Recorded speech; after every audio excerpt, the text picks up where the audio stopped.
déjà. Et le Seigneur lui a demandé, va et vends tout ce que tu as, donne le pauvre et suis-moi. Alors ce jeune homme était attristé, c'est parce qu'il avait beaucoup de biens.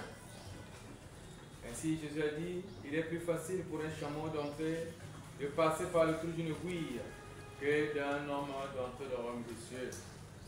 Ainsi les gens étaient stupéfaits, ils se sont dit, mais qui donc sera sauvé?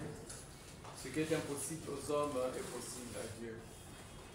Le Seigneur nous donne une leçon très simple aujourd'hui, nous qui sommes des chrétiens. Il a dit à ce jeune homme, va et vends tout ce que tu as et suis-moi. C'est une recommandation que le Seigneur nous fait, nous aussi. Si nous voulons être sauvés, nous devrons vendre ce que nous avons. Ce que nous devons vendre, ce n'est pas les biens matériels, ce n'est pas les richesses de la terre. Puisque ce jeune homme avait beaucoup de biens, il était imbibé d'orgueil. Il mettait toute sa confiance dans ses biens. Tout le pouvoir qu'il possédait, il l'utilisait pour marginaliser les autres. Bien sûr, il pouvait aider les pauvres, mais avec quelle façon d'aider ces pauvres? Avec ironie. Toi aussi, tu as un grand bien que tu dois vendre pour que tu entres dans le royaume des cieux.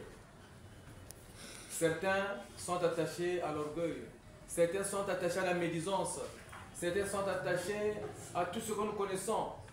Les mauvaises paroles contre les autres, les mauvaises pensées contre les autres. Quand tu vas regarder en toi, le Saint-Esprit va te révéler qu'est-ce qui est attaché à toi, qui est considéré comme ton grand bien. Tu dois vendre cela et vivre selon la pensée de Dieu. Tu dois vendre cela et vivre selon la grâce que Dieu te propose. Ainsi, nous pourrons hériter au royaume des cieux. C'est pourquoi, mes frères, le Seigneur nous recommande ce matin, chacun doit partir pour vendre son bien le plus précieux et de suivre Jésus. Le bien qui t'attache à la terre, qui te maintient, qui ne te permet pas de t'élever vers le Seigneur. Le Saint-Esprit va te révéler. Ou bien demande autour de toi, dans ta famille, dans ton foyer. Comme le Seigneur le faisait aussi, il a demandé à ses apôtres. Mais qu'est-ce que les gens disent de moi?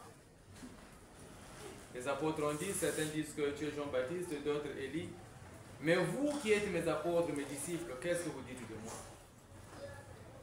Toi aussi, tu dois aller demander autour de toi quel est ton plus grand défaut. Et le Saint-Esprit va te révéler le bien qui te pousse à aller en enfer. Parce que quand tu t'attaches à ton défaut, c'est ton défaut-là qui va te détruire. Il va te détruire non pas sur le plan physique, mais aussi sur le plan spirituel.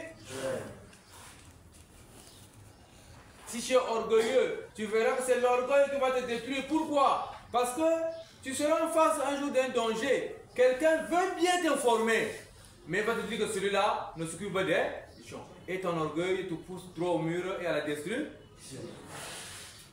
Tu peux être médisant.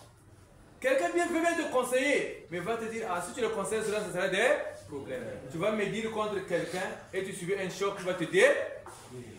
C'est pourquoi le Seigneur nous recommande ce matin que chacun vende ce qu'il a. Vends ton bien. Ce bien-là qui te maintient sur la terre. Ce bien-là qui établit un lien entre toi et le monde des ténèbres. Si tu apprends à vendre ce bien, tu comprendras le monde selon la vision de Dieu. Et ta vie sera une vie bénie et tu auras une vie de témoignage. Ainsi, tu seras heureux de vivre dans ce monde et dans l'espoir dans le monde à venir. C'est pourquoi, mes frères et sœurs orthodoxes, apprenons à vendre ce bien qui nous attache, qui nous lie avec la terre, pour que nous puissions continuer le chemin que Dieu nous propose, le chemin de la déification et le chemin du salut. Amen.